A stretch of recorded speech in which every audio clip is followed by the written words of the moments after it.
For me, on a very personal level, Cambridge has always been this home for me, especially on a very emotional level.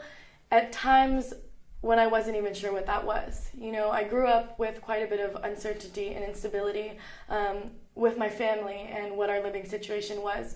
But regardless of what we were going through, because my godmother lived here, we had this home to come back to, and we would come back here very often. And I think that this element of the visible celebration of diversity and welcoming and the localism here in Cambridge makes this a very homey place.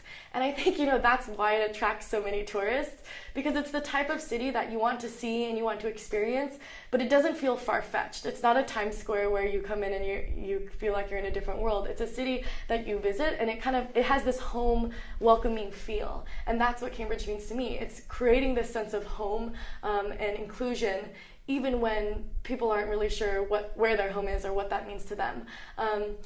To me, Cambridge was the only place that I knew of where I could walk into the door of my godmother's house and there were pictures of me from early childhood there and growing up. And so it's really been a place that has marked my growth as a person and as a leader and as a young woman. And I think that there's this sort of interesting paradox with Cambridge as a city, because it is a city that symbolizes this sort of beacon of hope and progress, especially with the universities here that attract so much learning, creativity, innovation, and growing business. And I think that on that one hand, it symbolizes this trajectory of moving towards the future in a very daring way, and creating new leaders and creating new citizens, global citizens.